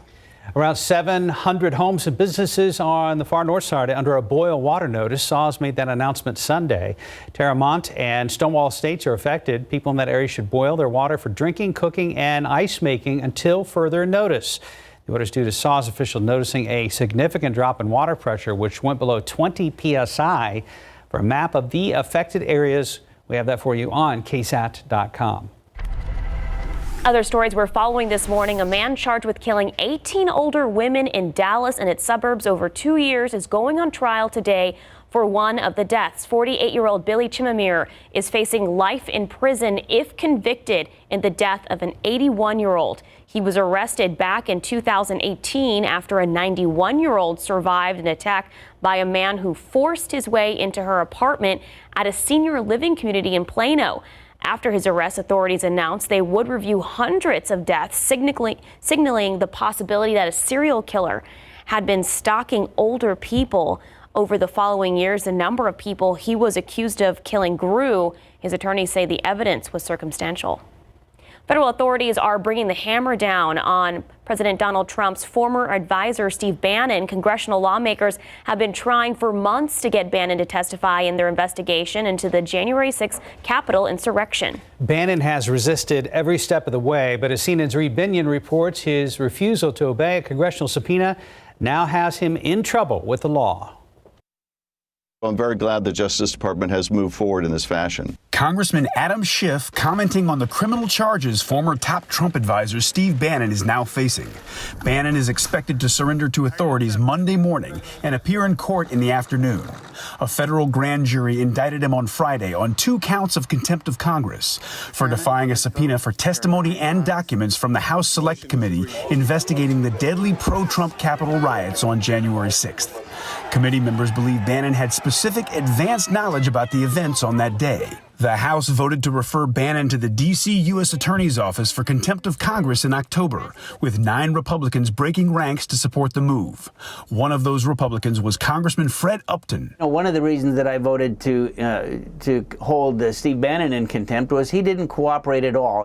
Bannon's lawyer says Trump told Bannon not to obey the subpoena because the documents and testimony the committee wanted might be protected by executive privilege. This, despite the fact that Bannon didn't work for the president for several years before the insurrection. Regardless of the charges, there's no indication that Bannon will reverse course and cooperate. Former Trump administration officials say continuing to thumb his nose at Congress and the courts is right out of Bannon's playbook. They're going to fundraise off of this. Bannon himself, absolutely, I think, is going to wear this as a badge of honor and martyr himself almost. I'm Reed Binion reporting. Well, if convicted, Bannon faces a minimum of 30 days and a maximum of 1 year in jail for each of those 2 counts against him. An American journalist sentenced just days ago to 11 years hard labor in Myanmar has been freed this morning and is on his way home. That's according to former U.S. Ambassador to the UN, Bill Richardson. He said he negotiated Danny Fenster's release during a recent visit to Myanmar. Fenster, the managing editor of the online magazine Frontier Myanmar, was convicted Friday of spreading false or inflammatory information, contacting illegal organizations, and violating visa regulations. His sentence, the harshest punishment yet among the 7 journalists known to have been convicted since Myanmar's military ousted the elected government back in February. 6:38 and 57 degrees. Coming up this afternoon, SA Live is launching a new home and garden series called Happy Space, while adding joy to your home with help from local experts. Today, they're taking one of the newest home decor stores in the Pearl, called Rancho Diaz. They bring in items from all over the world, and they have foodie-inspired gifts as well. They'll share how you can create the perfect tablescape for Thanksgiving rather. Has nothing to do with landscaping. That's today on SA Live at 1. And after the break, some things you should never post on social media.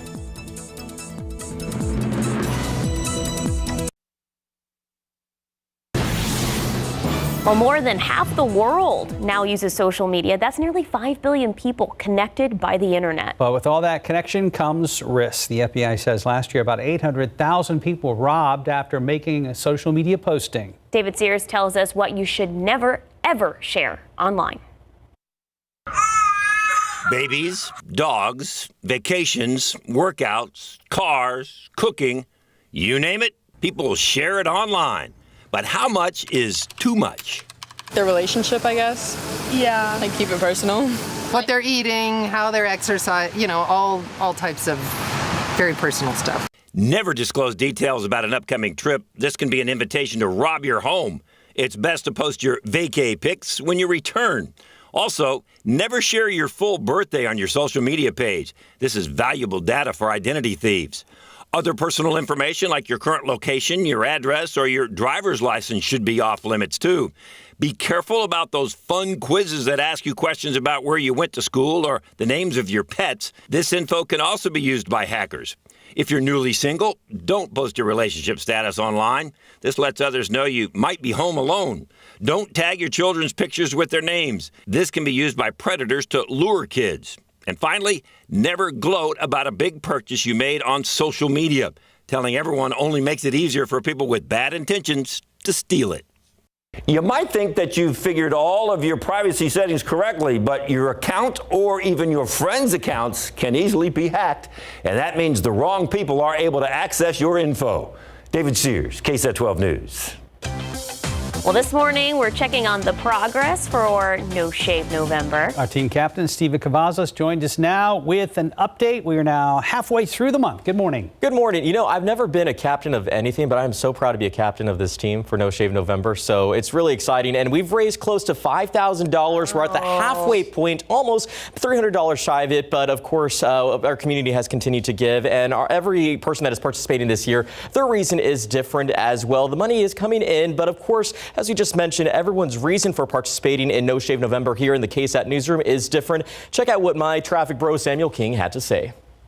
Hi everyone, this is Samuel King. I'm taking part in No Shave November this year because I want to catch a thief, and that thief is cancer. It robs people of peace of mind, health, and life. And catching that thief, cancer, requires the efforts of all of us, from those in the labs relentlessly looking for a cure to those of us tossing their razors for a month to raise money to help them. And I hope you join us. Great message, Samuel. Now, here's a look at the leaderboard. Mark Austin still up there on top with $661. Max Massey right behind him, $521. Myself, $435. Not too bad. Justin Horn, $401. And Mike, $376. So, of course, we hope that the community can continue to give. Just head over to ksat.com/noshave. There you will also find a link to donate to Team KSAT. And, of course, we will continue to share those updates right here on GMSA. Now, let's get a quick look at the roadways as we are now on Morning Rush. Things look like they're getting busier here off some of these shots at TransGuide 281 at Grayson. Looks like it's picking up. Now we want to bring your attention right to that map here where we did have that crash off I-10 westbound at Ramsgate Drive that led to some big delays with 3 lanes blocked. Looks like traffic is moving, but still somewhat of a slowdown in those westbound lanes. Let's take a jump down here because we do have a crash off I-37 southbound at Loop 410 that we're going to continue to watch throughout the morning. Right now for this hour, traffic's not looking too bad, but we're going to continue to watch those problems that have been out there on the roadways. One last look around town, 35 at Cesar Chavez, and there's that crash at 37 at Loop 410. Looks a little foggy out there, but just make sure that you're driving carefully, and of course we'll continue to give you those updates throughout the morning. Hey, I want to commend our morning team, everyone in the top 5. All the men of our morning crew. Way to go, guys. Yeah, thank you, Sarah. And thanks to everybody that has donated so far, and we hope those donations continue. I may be at the top of the leaderboard now, but I want somebody to pass me. I want somebody to beat me. Right. The winner is the organization and the people that exactly. It's just bragging rights for us. So yeah. Come on, Team Gray Hair. Anyway, hey, beautiful. I love this. This is fantastic. The different phases of the moon over the past 6 days. That is really cool looking. Thank you so much for that. Of course, it is a waxing gibbous moon. It's going to be full in, let's say, the 15th in about 4 days or so on the 19th. All right, lots of clouds moved on in here. We had some clear skies about 3-4 hours ago, and the low clouds moved in, and there's a bit of a kind of a break in the action there right along the horizon. Visibility has improved somewhat in New Braunfels, Randolph, Stinson, and now it's dropped down to just a quarter mile at Pleasanton, and then plenty of fog out there in Fredericksburg, although that's come up ever so slightly. So again, we got to keep watching for the fog, and it may be the situation where you find a low spot or turn the corner and run into some of that fog this morning. So 57 degrees, 59 Bernie Stage, 40s in the hill country, and humidity, of course, is up there. It's not oppressively humid, but enough, and especially compared to the temperature, to where we get some of this fog, and it's kind of that dampish cool as well when you have all that moisture out there in the atmosphere. So some low clouds which aren't really showing up on the, well, kind of, if you squint you can sort of see it there, some of those low clouds that moved on in here. Around the country, as far as we are concerned, upstream, there's not much going on. You can see sort of a big ridge building out here to the west of us. This was the same ridge that pulled in the cooler air late last week, and then it's going to start to flatten out, and we get into this tranquil pattern. A lot of sunshine later on today, and clear skies. We'll have some clouds tomorrow morning, more clearing in the afternoon. More clouds then on Wednesday afternoon, and then Wednesday night is when, and early Thursday mornings, when the front's going to be coming on through here. So that will knock temperatures back down to normal or slightly below normal readings. Couple of showers, but again, these are those computer models that kind of broad brush things. So yeah, there's the chance for some rain, but not a really great chance of rain. We'll clear out Thursday in the afternoon. Friday looks fantastic. Good looking weekend. I think we're going to have more clouds hanging around here, though, than what we've had the past 3 weekends when we've had just basically perfect weather. And then on Sunday, there is going to be another chance for some rain with yet another front that will move on through here, and that'll be into the first part of next week. So at least there are rain chances, although they're not really good rain chances. 75 at noon today, mostly sunny skies. High temperature is going to make it all the way up to 80, so almost 10 above normal. And then tomorrow, we're going to be starting off about 10 degrees above normal. Same thing Wednesday morning, and getting up into the low 80s the next couple of days. Front moves through in the wee hours Thursday morning. Hopefully some rain.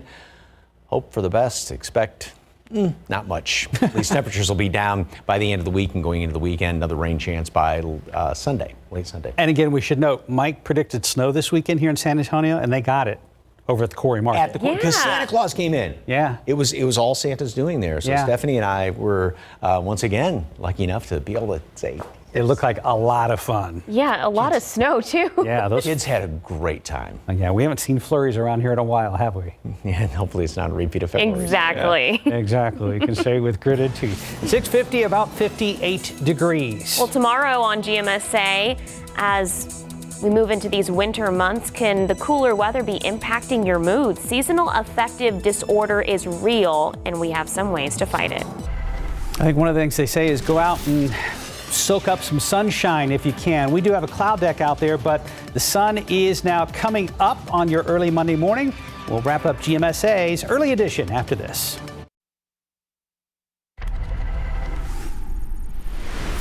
Bullets meant for someone else hit a 3-year-old boy. Good morning, I'm Katrina Weber. San Antonio police say he was caught in the crossfire during a shootout at this northeast side apartment complex. The police got a call here to the 3600 block of Benz Engelman after 10 last night. This is not far from Brooke Army Medical Center. They found the 3-year-old with his family in front of the apartment complex. The boy's mother told police that they were visiting someone here and were about to leave when the shooting started. She says 2 dark-colored SUVs pulled up behind her. Then people in those vehicles started shooting at each other. The boy was hit by a stray bullet in his leg and possibly grazed on his head. He was rushed to a hospital. Now, police say it looks like this family was just caught in the crossfire and had nothing at all to do with this dispute. They're still looking for the shooters this morning. Reporting from the northeast side, Katrina Weber, KSAT 12 News. 5 till 7. We're going to check in with Stephen Cavazos one more time before you head out on the roads. Thank you, Mark. Sarah, it's getting pretty busy out there. We are seeing traffic building for Monday morning commutes. What you can expect right now, just a few issues out there. Right, you can see 37 southbound at Loop 410. We do have a crash still detected there. Good news is the crash up here off I-10 westbound at Ramsgate looks like it has cleared out. As we take a wider look at the map, though, it does look like we have another crash that popped up here on 1604 that's causing some issues. But overall, it has been pretty much a morning where we've had some issues that have resolved really quickly. Just take it easy on the roadways. Let's check in with Mike for the forecast. No shadows on those cars. Got some clouds hanging around here right now. They will be clearing out later on today. And fog, look at that. New Braunfels has jumped back up to 10 miles visibility. Still some fog around Randolph, Pleasanton, a lot of it, and then off to the east, but we're still not done with it yet. 59 degrees right now here in town, and later on today, 75 at noon, 80 for a high temperature. It's going to be warm the next couple of days, and then a front moves through, and at least it'll knock temperatures down. Hopefully some rain early Thursday, and then again later on Sunday, some rain chances with those next 2 fronts. All right. Sounds like a plan, guys. Thank you very much, and thanks so much for watching on your early Monday morning. Yes, thanks for watching. We'll see you back here for GMSA at 9. GMA starts right after this.